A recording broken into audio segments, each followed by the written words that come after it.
Myth or Memory, Episode 1, The Seeds of Suppressed History.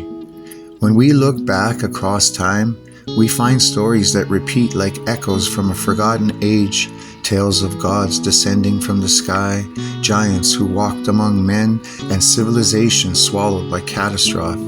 Every continent has its version, yet we're trained to file them away as myth, metaphor, or primitive imagination.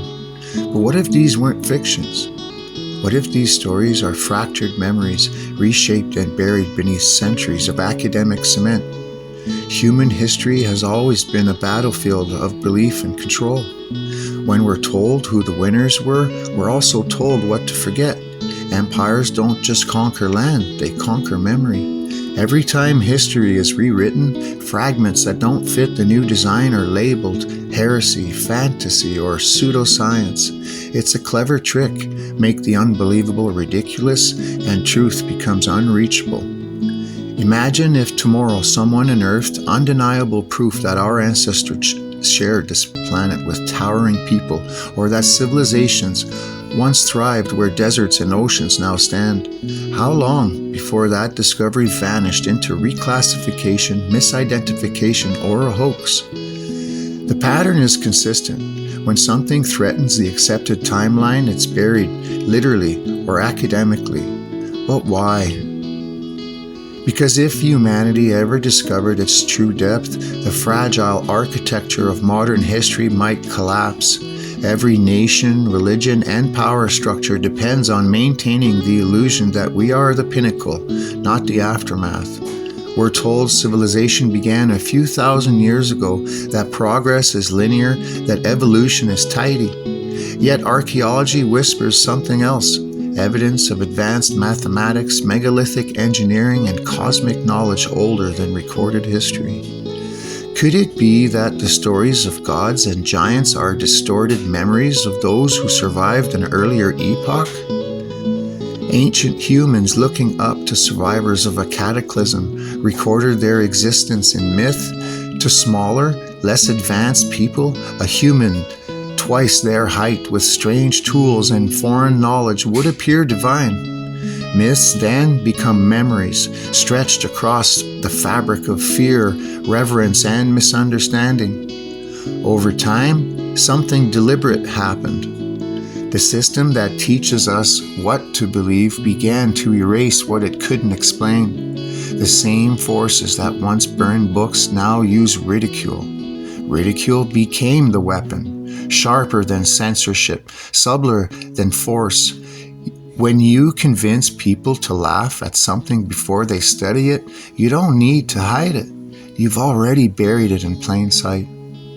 This is psychological warfare disguised as education, a long game of shaping perception so thoroughly that questioning the script feels like insanity. The greatest psyop isn't hiding truth. It's teaching disbelief so deep that the truth could stand before you and you'd call it impossible. Look at how this plays out today. The internet is filled with noise, half-truths, memes, exaggerated claims, swirling around real evidence like a storm of static. The chaos itself becomes the camouflage. When everything sounds crazy, the real stories disappear among the absurd. The art of deception is no longer suppression, it's saturation. Flood the field with nonsense until truth drowns quietly beneath it. And yet, fragments remain.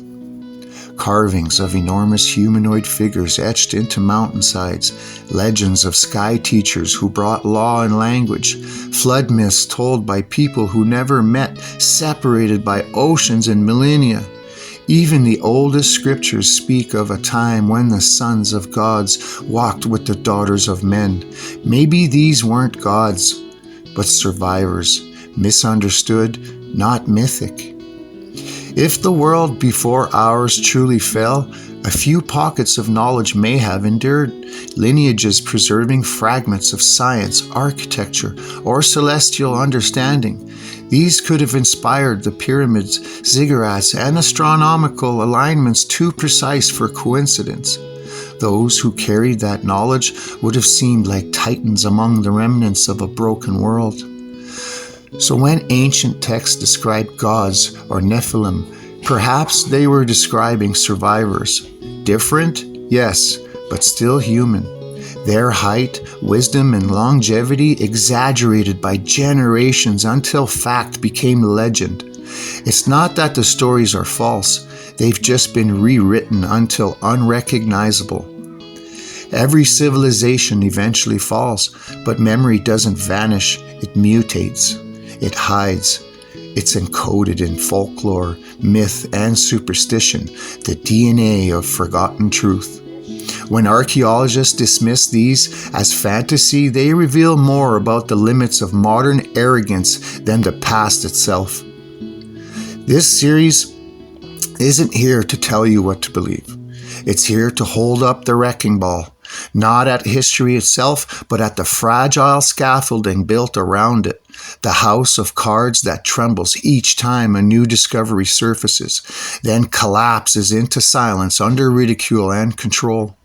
Maybe, just maybe, the myths of gods and giants were the world's first historical records. Maybe the truth has always been hiding behind the laughter.